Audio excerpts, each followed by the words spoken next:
Harper seemed like an easy target. Cheap clothes, a small apartment, and no apparent wealth.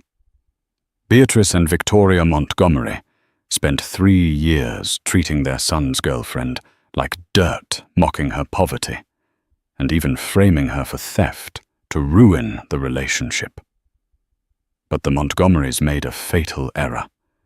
They never checked who actually owned the massive conglomerate poised to save their dying family business. When the boardroom doors finally opened, the wealthy savior wasn't a stranger. It was the daughter-in-law they had tried to destroy, now holding the deed to their entire future. This is the story of ultimate revenge. The gravel crunching beneath the tires of Ethan's vintage Porsche 911 sounded like gunfire to Harper's ears. She took a deep breath, smoothing the fabric of her skirt, a simple off-the-rack navy piece she'd bought at a thrift store in Brooklyn. "You look beautiful," Ethan said, reaching over to squeeze her hand. His voice was warm, the only anchor she had in the turbulent sea she was about to enter. "Don't let Mother get to you. She's particular, but she loves me, and once she sees how happy you make me, she'll come around." Harper forced a smile. "I know, Ethan. I'm ready." She wasn't. Ethan Montgomery was the heir to Montgomery Holdings, a logistics and shipping conglomerate based out of Greenwich, Connecticut. They were old money in the sense that they acted like royalty, though rumors in the financial district, where Harper spent her days, suggested the Montgomery empire was bleeding cash. Harper, on the other hand, was a ghost. To Ethan, she was a freelance consultant who worked from home and enjoyed painting.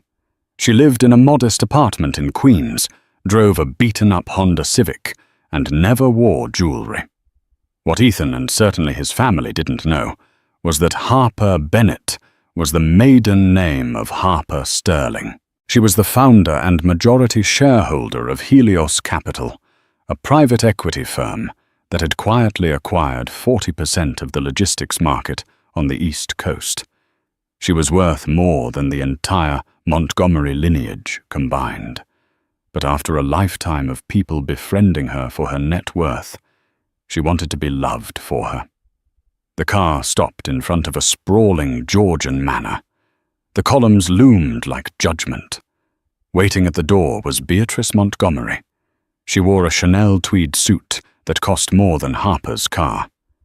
Beside her was Victoria, Ethan's younger sister, looking at her phone with bored indifference. "Mother," Ethan said, bounding up the steps to kiss her cheek. "This is Harper." Beatrice didn't move. Her eyes, the color of cold steel, scanned Harper from her sensible flats to her unstyled hair. She didn't extend a hand. "Charmed," Beatrice said the word, dripping with ice. "The freelancer." "It's lovely to meet you, Mrs. Montgomery," Harper said, offering her hand anyway. Beatrice looked at the hand, then turned to Ethan. "Drinks are on the terrace. Don't dally. The Huntingtons are coming for dinner, and I won't have us running late because of casual conversation." She walked away. Victoria looked up, smirked, and whispered loud enough for Harper to hear, "This one won't last until Christmas." Dinner was a masterclass in humiliation. The Huntingtons, a banking family. Harper had actually rejected a loan application from last week under her corporate alias, were there to witness the spectacle. "So Harper," Beatrice began, stabbing a piece of asparagus. "Ethan tells us you consult. That's such a vague term, isn't it?" "It's usually what unemployed actors say to avoid embarrassment." The table chuckled. Ethan frowned. "Mother Harper is brilliant. She helps startups organize their operational structures." "Startups," Victoria scoffed. "So people with no money paying you with hopes and dreams. No wonder you're living in, where was it, Queens?" "It's cozy," Harper said calmly, taking a sip of wine. It was a mediocre Merlot, though Beatrice acted like it was the nectar of the gods. I prefer a simple life. It keeps you grounded. Grounded? Beatrice repeated, her eyes narrowing. We Montgomerys prefer elevated. We have a legacy to maintain, a standard.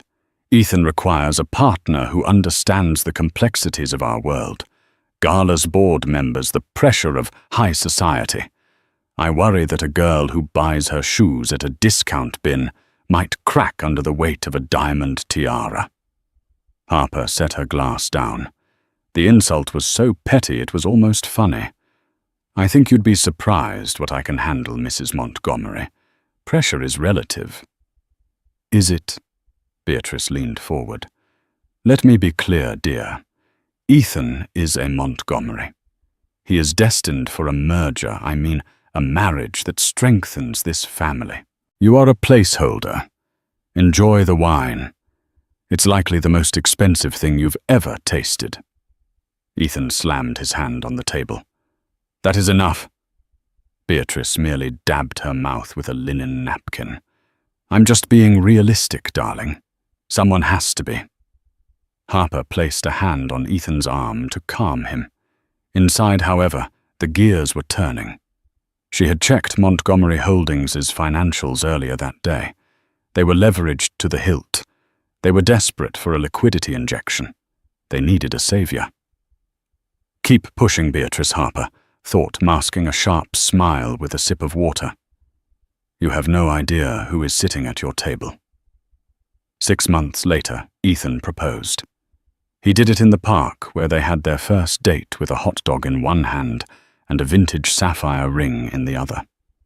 It was genuine, sweet, and completely devoid of the pretension his family lived by. Harper said yes without hesitation. She loved him. He was kind, unlike the sharks she dealt with in the boardroom, and certainly unlike the vipers he called family. The fallout was immediate. The next day, Harper was summoned to the Montgomery estate. Ethan was at work, leaving Harper to face the firing squad alone. She expected a lecture. What she got was an ambush. Beatrice was sitting in the library, flanked by the family lawyer, a man named Sterling, no relation. Ironically, who looked like he slept in his suit. Victoria was there too, pacing by the window. Sit, Beatrice commanded. Harper sat. She crossed her legs, looking comfortable. This unnerved Beatrice, who expected fidgeting. We know what this is, Beatrice said, sliding a thick document across the mahogany desk. You think you've trapped him. The poor boy is too romantic for his own good. He sees a damsel in distress. I see a leech. I love your son, Beatrice. I don't want his money. Prove it, Victoria snapped. Sign the papers. Harper looked down. It was a prenuptial agreement. But it wasn't standard. It was draconian. Clause 4. In the event of divorce, the spouse Harper Bennett waives all rights to alimony, spousal support, or asset division. Clause 9. The spouse shall have no claim on any future earnings of Montgomery Holdings. Clause 15. If the marriage ends due to infidelity on the part of the spouse, she shall be liable for legal fees and a penalty of $50,000. It was designed to scare her off. It was designed to make her walk away in anger. Beatrice watched her like a hawk. If you don't sign it, Ethan gets cut off. No inheritance, no position at the company, no trust fund. He'll be as destitute as you are. Do you really want to be the reason he loses his birthright? It was emotional blackmail. Harper knew Ethan would choose her over the money, but she also knew he loved his family despite their flaws. She didn't want to be the wedge that drove them apart. Furthermore, the document was laughable to her. She made more in a quarter than Montgomery Holdings made in a year. She didn't need their money. In fact, to protect her own assets at Helios Capital, She would have insisted on a prenup anyway. Beatrice was practically doing her a favor. Harper picked up a pen. "You didn't read the whole thing," the lawyer muttered, surprised. "I got the gist," Harper said. "I get nothing. He keeps everything. If I cheat, I pay. Simple." "And," Beatrice challenged, "and I'm fine with it." Harper signed her name with a flourish. Harper Bennett. "I'm marrying Ethan, not his bank account. Although," she paused, capping the pen, "you might want to be careful with Clause 12 regarding intellectual property. It's poorly phrased. If I were you, I'd fire your drafter." She slid the paper back. Beatrice stared at the signature, her mouth slightly agape. She had expected tears, screaming, or a refusal. The compliance confused her. It frightened her. "You're up to something," Victoria hissed. "I'm up to planning a wedding." Harper stood up. "Now, if you'll excuse me, I have a dress to find. I assume you won't be helping with the cost." "Not a dime," Beatrice said coldly. "Perfect. I prefer to pay my own way." As Harper walked out, she heard Victoria whisper, "She's definitely hiding something. No one is that calm." "It doesn't matter." Beatrice's voice floated through the closing door. "Once the merger with the Kensington Group goes through, we'll be untouchable. Then we can find a way to get rid of her for good. I'll make her life such a living hell, she'll beg for a divorce." Harper paused at the door handle. The Kensington Group. She almost laughed out loud. The Kensington Group was a subsidiary of a massive conglomerate called Trident Global, and Trident Global had just been acquired by Helios Capital 3 days ago.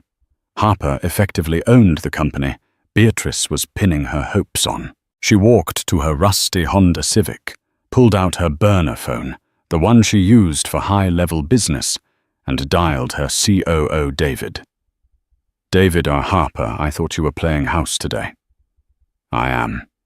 Listen, the merger between Kensington and Montgomery Holdings. Put a pin in it."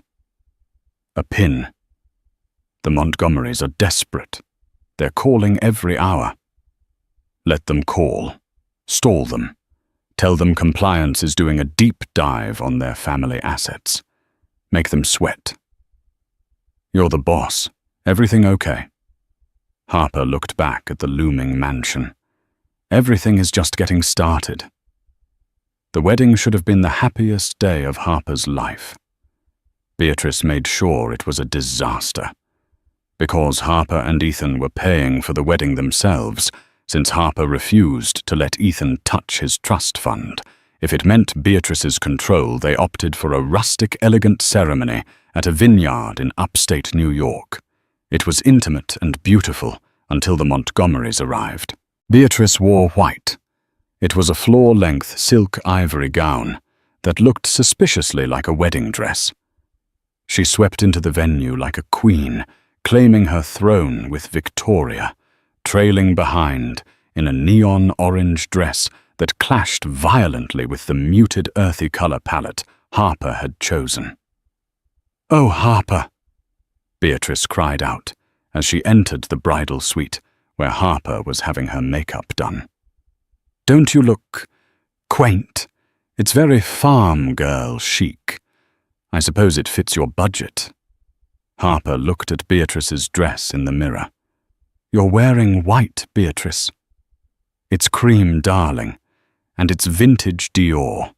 I couldn't possibly wear something off the rack like this." She gestured vaguely at Harper's dress. Harper's dress was actually a custom design by a reclusive French couturier who owed Harper a favor for saving his brand from bankruptcy. It was worth $80,000, but it was understated silk chiffon hand-embroidered lace. To the untrained eye, it looked simple. To the wealthy elite, it screamed stealth wealth. Beatrice, for all her posturing, had no taste for anything that didn't have a giant logo on it. "You look lovely, Beatrice," Harper said, unbothered. though in my family wearing white to a wedding when you aren't the bride is usually a sign of insecurity. Beatrice's eyes flashed. Your family? You mean the dead parents and the aunt who lives in a trailer? I hardly think we need etiquette lessons from the gutter. Harper stood up. The air in the room changed. The makeup artist stopped brushing. Be careful, Harper said softly. You can insult me, but don't speak about my parents. Or what? Beatrice stepped closer. You'll unleash your consulting powers on me. Listen to me, you little gold digger. Enjoy today, because tomorrow the real work begins. I will find dirt on you. I will find every skeleton in your closet, and I will plaster it across every tabloid in New York. You will leave my son, or I will destroy you. Mother. Ethan appeared at the door, looking dashing in his tux but horrified. What are you doing? Just giving the bride a pep talk. Beatrice beamed, the mask slipping back into place instantly. She's so nervous, poor thing. The ceremony proceeded, but the sabotage continued. During the reception, the catering staff, hired by Harper, suddenly disappeared. Beatrice had intercepted the manager outside and paid them triple to leave, claiming the check had bounced. Harper found Ethan panicking in the kitchen. The food. The staff is gone. Harper, my mother. She said they left because we didn't pay. Harper sighed. She pulled out her phone. She texted a number. Code red. Location enclosed. Need catering for 100. Michelin standard. 45 minutes. She put the phone away. Don't worry, Ethan. I have a backup. A backup for a caterer. I know a guy who runs a food truck empire. He owes me. 40 minutes later, a fleet of high-end gourmet trucks rolled up to the vineyard. Lobster rolls, truffle fries, Wagyu sliders, and artisanal gelato. The guests loved it. It was trendy fun and delicious. Beatrice sat at her table fuming, picking at a lobster roll with a plastic fork. How? Victoria whispered. How does she fix this stuff? She's scrappy, Beatrice spat. Like a cockroach. But winter is coming. The toasts were the final straw. Beatrice took the microphone. To my son, Ethan. She began swaying slightly clearly, 3 martinis deep. Who has such a big heart. He picks up strays. He saves puppies he donates to the poor, and now he's married one. The room went silent. Ethan stood up, his face red. But seriously. Beatrice laughed, a harsh, brittle sound. We welcome Harper, and we hope she enjoys the Montgomery lifestyle for as long as it lasts, because we all know water seeks its own level and cream rises to the top. Cheers. She downed her drink. Harper didn't cry. She stood up, raised her glass of champagne, an ultra-rare vintage she had shipped in from her private cellar, disguised in generic bottles, and smiled. To family, Harper said, her voice clear and commanding. And to the future, which is often full of surprises. She locked eyes with Beatrice. Enjoy the lobster, Beatrice. It's the last meal you'll enjoy on my dime. The first 3 months of marriage were a masterclass in passive-aggressive warfare. Beatrice and Victoria didn't attack Harper openly when Ethan was in the room. They were smarter than that. They waged a guerrilla war of whispers, backhanded compliments, and exclusion. Every Tuesday, the Montgomery family held a strategy dinner at the estate. Harper was invited, but only as a spectator. She sat at the far end of the table, picking at her food, while Beatrice, Victoria, and Ethan discussed the crumbling state of Montgomery Holdings. The situation was dire. The company was bleeding cash. Their logistics software was outdated, their fleet was aging, and their biggest contracts were up for renewal. Their only hope, their white whale, was the merger with the Kensington Group. "If we land Kensington," Beatrice said one evening, her knuckles white as she gripped her wine glass, "we secure the family legacy for another 50 years. The influx of capital will let us modernize."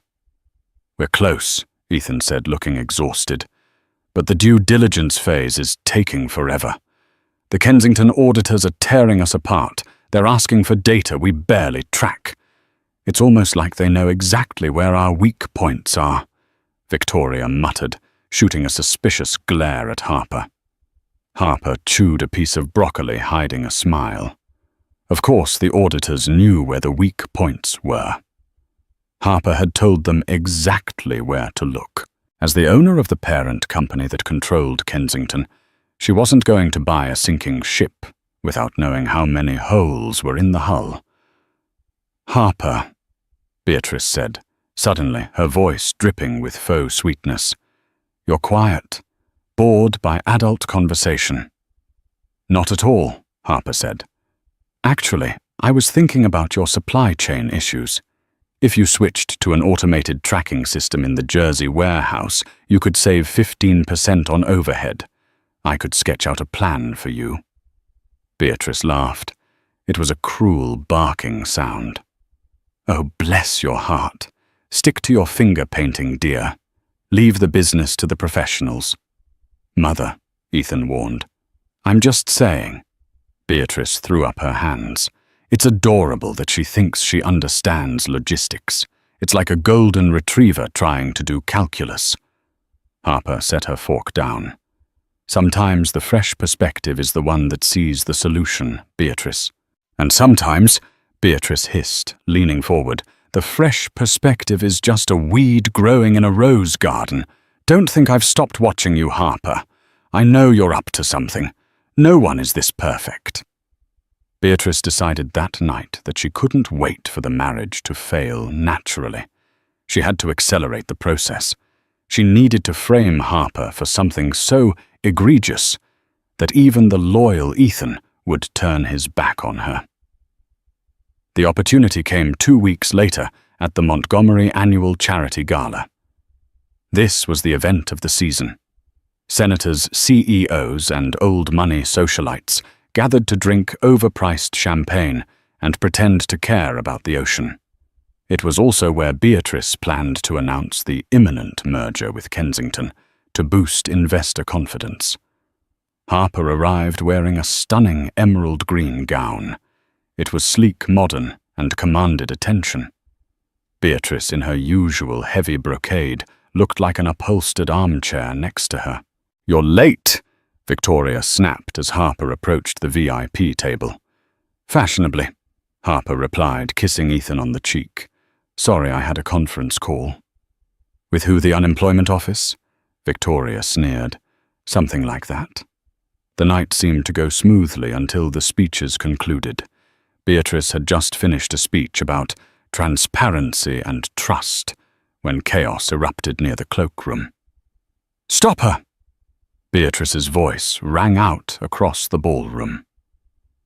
The music stopped. The crowd turned. Beatrice was pointing a shaking finger at Harper, who was retrieving her wrap from the coat check. 2 large security guards employed by the Montgomery family stepped in front of Harper. "What is going on?" Ethan rushed over Harper by his side. "She's a thief," Beatrice screamed, marching over with Victoria in tow. "I knew it. I knew she was stealing from us." "Mother, you're drunk," Ethan said, grabbing her arm. "Stop this scene." "Check her bag," Beatrice shrieked, pulling away. "My diamond brooch, the one your grandmother gave me. It was on the table in the private suite upstairs. I saw her coming out of the room 10 minutes ago." The crowd gasped. Phones were raised. This was the drama they craved. Harper stood perfectly still. Her face was an unreadable mask of calm. She looked at the security guard. I haven't been upstairs all night. Liar, Victoria yelled. I saw you on the stairs. Check the bag, Beatrice commanded the guard, unless she has something to hide. Ethan looked at Harper, his eyes pleading. Harper, just show them. Prove her wrong so we can go. Harper looked at her husband. She saw the fear in his eyes. Fear not that she was guilty, but that his mother was finally losing her mind. Fine, Harper said coldly. She handed her clutch to the guard. He opened it. He rummaged for a second, and then, with a look of surprise, pulled out a sparkling, heavy diamond brooch. The room erupted in whispers. I told you, Beatrice triumphed, her eyes gleaming with malice. She's a common thief. She married you for the money, and when the prenup blocked her, she started looting the house. Ethan stared at the jewelry face draining of color. Harper, I didn't put that there. Harper said, her voice steady, though her heart was hammering. It was a classic plant. Beatrice must have had a waiter slip it in when Harper set her bag down for a moment at the bar. Save it for the police, Beatrice sneered. I want her arrested, tonight, in front of everyone. She pulled out her phone to dial 911. Beatrice, don't, Harper said. Her voice dropped an octave. It wasn't a plea, it was a command. If you call the police, you will regret it. Is that a threat? Beatrice laughed. You're caught red-handed, you little rat. Hello, police, I'd like to report a grand larceny. Harper closed her eyes for a second, then opened them. She looked at the security guard holding her bag. Check the lining, Harper said. The guard frowned. What? The bag, Harper said. It's a prototype Hermes. It has a hidden pocket in the lining with a pressure sensor. It records when the bag is opened and by whom, utilizing a micro camera in the clasp. It's a security feature for high net worth individuals. Beatrice froze. The phone was still to her ear. That's a lie, Victoria stammered. Bags don't do that. Mine do, Harper said. She took her phone out of her pocket, which she had kept on her person. She tapped the screen a few times and turned it around to face Ethan and the security guard. On the screen was a crisp, high-definition video feed. It showed the interior of the ballroom, from the perspective of the bag which had been sitting on a high-top table. A hand came into view, a hand wearing a very distinctive chunky ruby ring. The hand slipped the diamond brooch into the bag. Harper paused the video and zoomed in on the ring. Then slowly she looked at Victoria's hand. Victoria was wearing the ruby ring. The silence in the ballroom was deafening. Victoria! Ethan's voice broke. Victoria's face went pale. She looked at her mother for help, but Beatrice looked like she had been struck by lightning. I, Victoria stammered. It seems, Harper said, projecting her voice so the nearby guests could hear that Victoria wanted to keep the brooch safe and perhaps mistook my bag for hers. They do look somewhat similar. She was giving them an out, a lifeline. She was offering to save them from total social annihilation, despite what they just tried to do to her. Ethan looked at Harper with awe. He understood what she was doing. She was sparing his family, even though they deserved to burn. Yes, Beatrice croaked, realizing she had been outmaneuvered by technology she didn't even know existed. Yes, that must be it. Victoria is clumsy. A misunderstanding. Beatrice snatched the brooch from the guard and grabbed Victoria's arm. We're leaving! As the crowd dispersed, returning to their drinks and murmuring about the mix-up, Ethan pulled Harper into a quiet corner. You saved them, he said, shaking his head. After they tried to have you arrested, Why? Because they're your family, Ethan, Harper said, tucking a loose strand of hair behind her ear. And because when I take them down, I don't want it to be over a piece of jewelry. I want it to be because they deserve it. What does that mean? It means, Harper said, checking a notification on her phone, that the gloves are off. The notification was from David. Subject Kensington merger. Message: the audit is complete. The Montgomery financials are worse than we thought. Beatrice has been cooking the books to hide the debt. If we expose this, she goes to prison. Your call. Harper looked across the room at Beatrice, who was chugging a martini and yelling at a waiter. Harper typed back. Not prison. Not yet. Let's hit them where it hurts. Kill the deal. The Monday following the gala was supposed to be the coronation of the Montgomery family. The boardroom at Montgomery Holdings was filled with the scent of fresh pastries and nervous sweat. Beatrice sat at the head of the long oak table, tapping her manicured fingernails against the leather-bound portfolio containing the merger documents. They're late, Victoria complained, scrolling through her phone. Kensington is never late. It's a power move, Beatrice dismissed, though her voice was tight. They want us to sweat a little before they hand over the check. Typical corporate posturing. Once the Kensington capital hits our accounts, we clear the short-term debt, pay off the creditors, and the stock will rebound by Friday. Ethan sat at the far end of the table looking pale. He knew the numbers.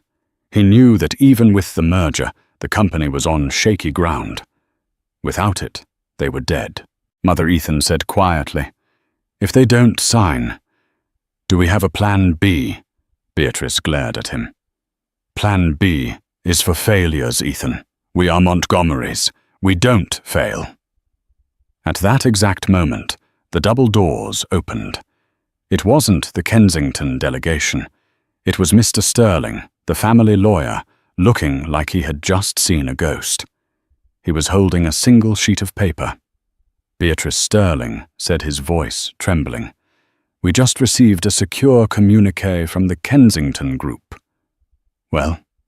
Beatrice stood up, smoothing her skirt. Did they fax the countersign? No, Sterling said. He placed the paper on the table. They've withdrawn the offer. The silence in the room was absolute. It was the kind of silence that precedes a bomb blast. Withdrawn. Beatrice laughed, a high-pitched, hysterical sound. Don't be ridiculous. We've been negotiating for 6 months. They can't just walk away. They can, Sterling said grimly. And they did. They cited irreconcilable discrepancies discovered during final financial due diligence. Beatrice, they know about the offshore accounts. They know about the inflated asset valuations in the Jersey warehouse. Beatrice collapsed into her chair. Her face went grey. They can't prove that. They don't have to prove it in court to walk away from a deal, Sterling said, loosening his tie. But here is the worst part. The rejection letter was leaked. It hit the Wall Street Journal 5 minutes ago, what Victoria shrieked. On the wall-mounted television, the ticker tape for Montgomery Holdings MGT turned bright red. The stock wasn't just falling, it was crashing. MGT minus 12%, minus 18%, minus 25%, my trust fund. Victoria screamed, throwing her phone on the table. Stop it! Make it! Stop! I can't stop the market. Victoria. Beatrice roared, slamming her fist on the table. She turned to Sterling. Who else? Get me the Japanese investors. Get me the private equity firms in Boston. Get someone on the phone. Now I've been trying, Sterling said, wiping sweat from his forehead. No one will touch us. The word is out. We're toxic. The banks are calling in the loans, Beatrice. They want the liquid capital by close of business tomorrow, or they seize the fleet. Seize the fleet. Ethan stood up. That's our entire operation. If the trucks stop moving, the clients leave. We'll be bankrupt in a week. Then fix it. Beatrice screamed at her son. You're the VP of operations. Find the money. Cut costs, fire people. I don't care what you do. Just stop the bleeding. Ethan looked at his mother. For the first time, he saw her not as the matriarch of a dynasty, but as a desperate, vicious animal caught in a trap of her own making. I won't fire the staff, Ethan said firmly. The drivers and the warehouse workers are the only thing keeping this company running. They didn't cook the books. You did. Beatrice's eyes narrowed. Excuse me. I know about the creative accounting. Mother. I looked at the files Harper mentioned. You've been hiding debt for years. I did it for this family, Beatrice yelled. To keep you in that Porsche. To keep Victoria in Prada. And this is how you repay me. By developing a conscience at the 11th hour. I'm done, Ethan said. He took off his ID badge and placed it on the table. I'm not going to be part of the cover-up. I resign. You can't resign, Beatrice screeched. If you walk out that door, I will cut you off completely. You won't see a dime of inheritance. There's nothing left to inherit. Mother, Ethan said sadly. It's all gone. He turned and walked out of the boardroom, leaving Beatrice amidst the ringing phones and flashing red screens. Later that night, the mood in Harper's Queen's apartment was drastically different. Ethan sat on the worn-out beige sofa, his head in his hands. He had expected to feel terrified after quitting his job and losing his birthright. Instead, he felt lighter. Harper walked in from the kitchen, placing a mug of hot tea in front of him. She sat beside him, wrapping an arm around his shoulders. I'm proud of you, she whispered. Ethan looked up, his eyes red. I have nothing, Harper. No job.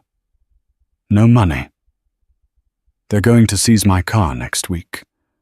I might have to move in here permanently. Can you handle a broke husband? Harper smiled a genuine, warm smile. I think we'll manage. Besides, I have a feeling your luck is about to change. How my mother is going to burn everything to the ground before she admits defeat. Maybe, Harper said, taking a sip of her own tea. Or maybe she'll realize she needs help. Real help, not from the sycophants she surrounds herself with. Ethan laughed bitterly. Who would help her now? She's radioactive. Harper didn't answer. She just squeezed his hand. Her phone buzzed in her pocket. She glanced at it. It was a text from David. She took the bait. Beatrice just contacted our acquisition department. She wants a meeting with the CEO of Helios Capital. She's begging. Harper typed back. Set it up. Tomorrow morning, 9 a.m. Tell her the CEO values punctuality. The next morning, the Montgomery estate was a funeral home. The staff had been let go. Beatrice couldn't pay them. Victoria was in her room, crying over her credit card limits. Beatrice was in her study drinking whiskey at 8:00 a.m. Mr. Sterling entered, looking disheveled. We have a lifeline, he said, his voice raspy. Beatrice looked up, hope flickering in her dull eyes. Who? Helios Capital, Sterling said. They're a massive private equity firm, very aggressive. They specialize in distressed assets. They buy failing companies, strip them and rebuild them. They own half the logistics market now. I don't care what they own, Beatrice snapped. Will they buy us? They're willing to talk. Their CEO agreed to an emergency meeting this morning. But Beatrice, Helios is known for being ruthless. If they buy us, you won't be in charge anymore. You'll be lucky to stay on as a consultant." "I'll do whatever it takes," Beatrice said, standing up and straightening her blazer. "I just need to save the name. If I can get in a room with this CEO, I can charm him. I can convince him that I'm indispensable. The meeting is at their headquarters in Manhattan. We have to leave now." Beatrice rushed to the mirror. She applied a fresh layer of lipstick, masking the fear with a painted smile. She put on her most expensive jewelry, the pieces she hadn't pawned yet. "Let's go," she said. "I'll make this CEO an offer he can't refuse." The drive to Manhattan was tense. Beatrice rehearsed her pitch. She would blame the market, blame the unions, blame her son. Anything to make herself look like the victim of circumstance who just needed capital to turn the ship around. They arrived at the Helios Capital Tower. It was a gleaming spire of glass and steel that towered over the financial district. It screamed power. Beatrice felt a pang of intimidation, but she squashed it. She was a Montgomery. She belonged here. A receptionist with a headset looked up as they approached the marble desk. "Beatrice Montgomery, to see the CEO." Beatrice announced haughtily. One moment, the receptionist said coolly. She checked her screen. "Ah, yes, you're expected. Top floor, the boardroom." Beatrice and Sterling took the private elevator. The ride up was silent. Beatrice's heart pounded against her ribs. This was it. The deal of a lifetime. The elevator doors opened directly into a massive open-concept office. People in sharp suits moved with purpose.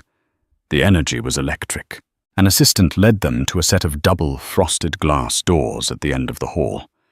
"The CEO is waiting for you inside," the assistant said. Beatrice took a deep breath. She adjusted her diamond brooch, the one she had tried to frame Harper with, and pushed the doors open. The boardroom was vast. One entire wall was a window overlooking the city skyline. At the far end was a long table made of black obsidian. A high-backed leather chair faced the window, its back to the door. The CEO was looking out at the city. "Mr. CEO." Beatrice called out, stepping forward, her voice dripping with charm. "Thank you so much for seeing me. I know you're a busy man, but I believe Montgomery Holdings and Helios Capital are a perfect match." She walked closer. "We have the legacy." Beatrice continued gaining confidence. "We have the brand recognition. We just need a partner with vision, someone who understands that quality cannot be rushed." The chair didn't move. "I'm prepared to offer you a controlling stake," Beatrice offered, "provided I remain as chairwoman of the board. I believe my expertise is—" "Your expertise," a voice interrupted. Beatrice froze. The voice was female. It was calm, authoritative, and terrifyingly familiar. "Your expertise," the voice continued, "consists of fraud, embezzlement, and alienating the only competent employees you had." The chair slowly swiveled around. Beatrice's jaw dropped. Her purse slipped from her fingers and hit the floor with a dull thud. Sitting in the CEO's chair was not an old Wall Street tycoon. It was Harper. She wasn't wearing her thrift store clothes. She was wearing a tailored white power suit that cost more than Beatrice's car. Her hair was slicked back, sharp and professional. She looked every inch the billionaire titan of industry she was. Harper rested her elbows on the desk and steepled her fingers, looking over her glasses at her mother-in-law. "Hello, Beatrice Harper. said a small, dangerous smile playing on her lips. "Please take a seat. We have a lot to discuss." Beatrice couldn't move. Her brain was misfiring. The receptionist, she said the CEO." "I am the CEO," Harper said simply. "I founded Helios Capital 7 years ago. I own the building you're standing in. I own the Kensington Group, which rejected your merger. And as of this morning, I bought your bank debt, which means effectively, I own you." Beatrice's knees gave out. She slumped into the nearest chair, gasping for air. This is a joke," Beatrice whispered. "Ethan. Does Ethan know Ethan thinks I'm a consultant?" Harper said. "Which is true. I consult for companies I own. But this isn't about Ethan. This is about you, Beatrice, and the fact that you tried to send me to jail last week." Harper opened a folder on the desk. Now Harper said, her voice turning to steel, "Let's talk about the terms of your surrender." Beatrice Montgomery sat in the ergonomic leather chair, her mouth opening and closing like a fish out of water. The power dynamic in the room had shifted so violently, she felt physically dizzy. "You," Beatrice stammered, her voice barely a whisper. "You own Helios. You own everything." "I do," Harper replied, leaning back and crossing her arms. "And right now I hold the mortgage on your estate, the liens on your fleet, and the promissory notes for your personal loans. Technically, Beatrice, I could evict you from your home by Friday." Beatrice's face crumpled. The arrogance that had defined her for decades evaporated, leaving behind a terrified, aging woman. "Harper, please.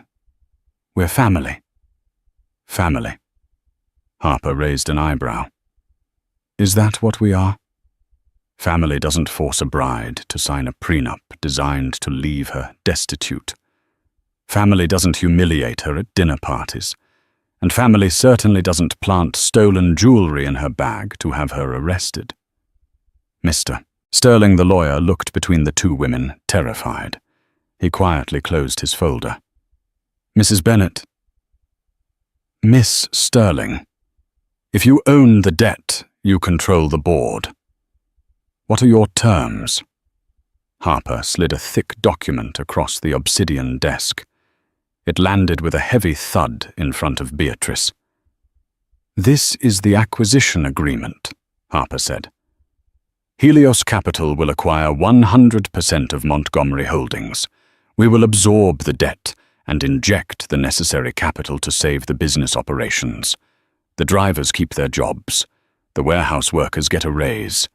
The legacy name remains." "And us?"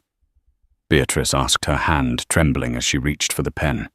"What happens to the family?" "Clause 1, Harper recited from memory. "Beatrice Montgomery and Victoria Montgomery will resign from the board of directors effectively immediately. You will have no voting rights, no operational control, and no access to company accounts." "You can't do that," Beatrice cried, a flash of her old fire returning. "This company is my life. It was your life," Harper corrected. "Now it's my asset, and you ran it into the ground. But I'm not a monster, Beatrice. Clause 2 outlines a stipend. You will receive a monthly allowance. It's modest enough to maintain a comfortable apartment in the city, but not the manor. The Greenwich estate is to be liquidated to pay off creditors." "My house," Beatrice whispered, tears streaming down her face. "You're taking my house." "I'm saving you from bankruptcy court," Harper said coldly. "If I don't sign this deal, the bank takes the house anyway, and you end up on the street with nothing. This way you retire. Quietly." "And Victoria?" Beatrice asked weakly. "Victoria needs to learn the value of $1, Harper said. "I've arranged a position for her, entry-level data entry at the Jersey Distribution Center. If she sticks with it for a year, we can discuss a promotion. If she quits, she gets nothing. Beatrice stared at the paper. It was a complete surrender, a dismantling of her ego. Suddenly, the boardroom doors opened again.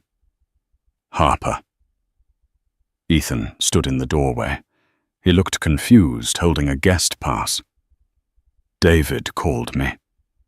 He said I needed to be here. What is... Mother, why are you crying? Ethan looked from his sobbing mother to his wife, who was sitting in the CEO's chair. He looked at the nameplate on the desk. Sterling, CEO. He blinked. He looked at Harper. The realization hit him like a freight train. You, Ethan breathed. Helios. H. Sterling. Harper Sterling. Harper stood up and walked around the desk. She stopped in front of him, her expression softening. I wanted to tell you, Ethan, 1,000,000 times. But I needed to know that you loved me, not the portfolio, and then, when your mother started her war, I had to protect us. Ethan looked at the room, the view of the skyline, the power his wife commanded. Then he looked at his mother, defeated and small. Did you know, Ethan asked Beatrice, that you were coming to beg Harper? I didn't know, Beatrice wept. I thought she was a nobody. Ethan turned back to Harper. A slow smile spread across his face. It wasn't anger. It was relief. You're the white whale, Ethan chuckled, shaking his head in disbelief. The investor we were all praying for. It was you the whole time. Are you mad? Harper asked quietly. Mad? Ethan laughed. He grabbed her face and kissed her right there in front of his horrified mother and the lawyer. My wife is the smartest person in the room. I'm not mad. I'm the luckiest man in New York. He turned to his mother. Sign the papers, Mother. Ethan, Beatrice gasped. She's taking the house. She's saving us from your mistakes, Ethan said firmly. Sign it, or I walk away and you can handle the bankruptcy lawyers alone. With a shaking hand, Beatrice Montgomery signed the document.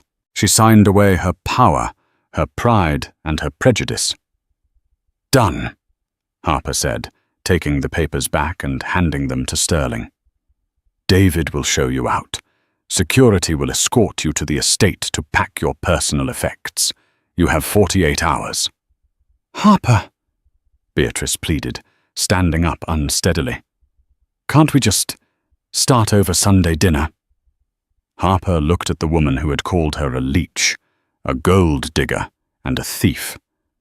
Maybe one day, Beatrice, Harper said, but this Sunday I'm busy. I have a company to run. 2 years later, the charity gala was once again the highlight of the New York social season, but the atmosphere was different this year.